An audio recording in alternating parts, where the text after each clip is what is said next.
નમસ્કાર મિત્રો.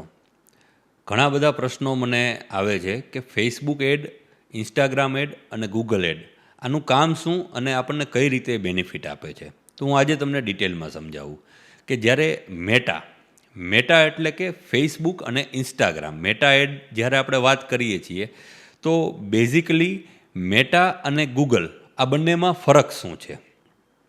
જે મેટા છે એ બિહેવિયર ઉપર વર્ક કરે છે.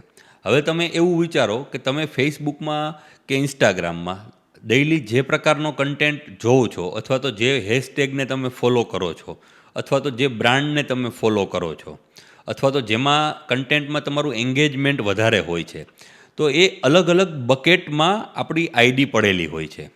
ધારો કે કોઈ વ્યક્તિ મોટિવેશનના વિડીયો જોવે છે તો એ મોટિવેશનવાળા કન્ટેન્ટ એના બકેટમાં એનું આઈડી હોય છે. તો આ રીતના ઘણા બધા બકેટ્સ મેટા પાસે છે. તો તમે અને હું એ ક્યાંક ને ક્યાંક ઘણા બધા બકેટમાં બિહેવિયર પ્રમાણે હશું. ધારો કે કોઈ વ્યક્તિ વધારે કમેન્ટ કરતું હોય છે, લાઇક કરતું હોય, શેર કરતું હોય, તો એ રિએક્શન અને એન્ગેજમેન્ટ ના પણ એક બકેટમાં હોય છે. એક બિહેવિયરનું બકેટ હોય છે અને એક રિએક્શનના પણ બકેટ હોય છે. હવે જ્યારે આપણે ફેસબુક અને ઇન્સ્ટાગ્રામને પૈસા આપીએ છીએ એટલે કે પીપીસી, પે પર ક્લિક, કે જ્યારે આપણે એડ ચલાવીએ છીએ ફેસબુક એડ મેનેજરથી, ત્યારે શું થાય છે કે ફેસબુક અને ઇન્સ્ટાગ્રામ એ પોતાના બધા બકેટના દરવાજા ખોલી દે છે અને આપણને ઓફર કરે છે કે તમારે તમારી એડ કોને બતાડવી છે.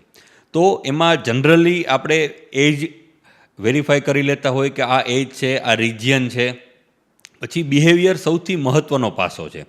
તો આ રીતના આપણે પર્ટિક્યુલર બિહેવિયરને પણ ટાર્ગેટ કરી શકીએ છીએ. અને બીજું કે એ વ્યક્તિએ પોતાની પ્રોફાઇલમાં એટલે કે આપણા કસ્ટમરે પોતાની પ્રોફાઇલમાં શું બાયો લખેલો હશે એનું પણ એક આપણે લિસ્ટ કાઢી અને એ પ્રમાણે બાયો પ્રમાણે પણ આપણે ટાર્ગેટ કરી શકીએ છીએ. જ્યારે વાત આવે છે ગૂગલ એડની, તો ગૂગલ છે એ કીવર્ડ ઉપર વર્ક કરે છે. જ્યારે આપણે કોઈ પણ પ્રકારનું કીવર્ડ સર્ચ કરીએ છીએ તો એક કીવર્ડનો રેટ હોય છે. તમે ગૂગલ કીવર્ડ પ્લાનરમાં જઈ અને જોઈ શકો છો કે તમે ધારો કે કોઈ કીવર્ડને રેન્ક કરવા માગો છો કે એ કીવર્ડ ઉપર મારી એડ દેખાવી જોઈએ, મારી બ્રાન્ડની પ્રેઝન્સ આવવી જોઈએ, તો એ કીવર્ડનો એક રેટ હોય છે. કે સપોઝ કે ડિજિટલ માર્કેટિંગ, તો સપોઝ કે એ કીવર્ડનો રેટ છે 14 રૂપિયાથી લઈ અને 50 રૂપિયા લગીન ઇન્ડિયાની અંદર. તો જ્યારે પણ ડિજિટલ માર્કેટિંગ કોઈ લખે છે અને જે વેબસાઇટ દેખાય છે, suppose 3 website sponsored by ad by ગૂગલમાં દેખાય છે, તો ત્યારે કોઈ વ્યક્તિ એના ઉપર ક્લિક કરે છે તો એ 14 થી 30 રૂપિયાની વચ્ચે એક ક્લિકનું કટ પેમેન્ટ થશે. તો હવે એમાં આપણે શું કરવું જોઈએ? તો જ્યારે ગૂગલની અંદર આપણે એડ ચલાવતા હોય, આજે હું તમને વાત કરું છું એ સર્ચ એડની વાત કરું છું કે સર્ચ એડની અંદર આપણે જ્યારે કોઈ કીવર્ડને ટાર્ગેટ કરીએ તો આપણે પહેલાં એ કીવર્ડનું પ્લાનરમાં આપણે જોઈ શકીએ. કીવર્ડ પ્લાનરમાં આપણે કોઈ કીવર્ડ નાખીએ આપણા બિઝનેસને લગતો ટ્રેન્ડિંગ કીવર્ડ, તો એ આપણને બતાડે અને એમાં આપણે પ્રીવિયસ મંથ અથવા તો પ્રીવિયસ યરનું સર્ચ કરી શકો કે સપોઝ કે તમારો બિઝનેસ સિઝનલ છે તો એ પ્રીવિયસ યરમાં કઈ સિઝનમાં એ કીવર્ડ જે છે એ કયા સિટીમાં કેટલું સર્ચ થાય છે એ પણ તમે જોઈ શકો. તો આ એકદમ પ્રોસેસ ટ્રાન્સપરન્ટ છે. પણ હવે હું એક વાત તમને બહુ મહત્ત્વની કરું કે જ્યારે આપણે ફેસબુક અને ગૂગલની વાત કરીએ છીએ તો એક વસ્તુ આપણે મગજમાં રાખવાની છે કે આપણે તેને છેતરી શકતા નથી, આપણે તેને સમજી શકીએ. એટલે હું તમને આજે ગૂગલ અને ફેસબુકનું સમજાવવા આવ્યો છું કે જો આપણે પ્રોપર સમજી અને ધારો કે ગૂગલ એડમાં પણ પ્રોપર કીવર્ડને પ્લાન કરીએ અને સર્ચ એડ ચલાવીએ તો એ આપણને 100% બેનિફિટ આપવાનું છે. અને હું તમને એક ટ્રાન્સપરન્ટ વાત કરું કે જે તમે કદાચ નહીં સાંભળેલી હોય કે નહીં વિચારેલી હોય. હવે ફેસબુક એડ જે છે અને ગૂગલ એડ, એમાં એક કામ દેશી રીતે આપણે કહીએ સામાન્ય રીતે તો શું ફરક છે કે જેને ભૂખ લાગી હોય અને એને પીરસો એ ગૂગલ એડ.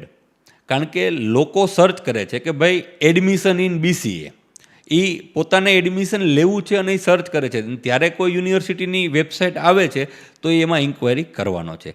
જ્યારે ફેસબુક શું કરે છે કે આપણે જો એને પેમેન્ટ આપીએ છીએ તો એ આપણી એડ કોઈ પણ વ્યક્તિ કંઈ પણ કન્ટેન્ટ જોતો હશે તો વચ્ચે એ કન્ટેન્ટ આવી જશે. એટલે એક એનું માઇન્ડસેટ અલગ હશે અને વચ્ચે આપણી એડ આવશે. એટલે ફેસબુક અને ગૂગલમાં તમને CPC કાઉન્ટ કરો, કોસ્ટ પર ક્લિક, તો એ ફેસબુકમાં તમને CPC ઓછું મળશે, જ્યારે ગૂગલમાં CPC વધારે હશે. તમને લીડ છે એ કોસ્ટલી પડશે પણ કન્વર્ઝન રેટ છે એ વધારે હશે. એટલે આમ જોવા જાઓ તો બંનેમાં તમે ઓવરઓલ કન્વર્ઝન રેટ તમને સેમ મળશે, કારણ કે ફેસબુકમાં લીડ તમને સસ્તી પડશે પણ કન્વર્ઝન રેટ ઓછું હશે. એની સામે ગૂગલમાં લીડ તમને થોડી કોસ્ટલી પડશે પણ કન્વર્ઝન રેટ વધારે હશે. એ રીતના લિંક્ડઇનમાં પણ એડ ચાલે છે, પણ લિંક્ડઇનની એડ બહુ જ કોસ્ટલી હોય છે. હું તમને એક્ઝામ્પલ આપું કે તમને સપોઝ કે ઇન્ડિયામાં 30 થી 40 રૂપિયાએ એક લીડ પડતી હોય મેક્સિમમ કોસ્ટલી લીડ, તો એ લીડ તમને લિંક્ડઇનની અંદર 1000 થી 2000 રૂપિયાએ એક લીડ પડશે. એટલે આ રીતના લિંક્ડઇનની એડ પણ આપણે ચલાવી શકીએ છીએ. તો હું આશા રાખું છું કે આ વિડીયોથી તમારું જે પર્સપેક્ટિવ હતું એડ બાબતે એ ક્લિયર થઈ ગયું હશે, અને કાંઈ પણ ડાઉટ હોય તો તમે કમેન્ટમાં લખી શકો છો. ખૂબ ખૂબ આભાર.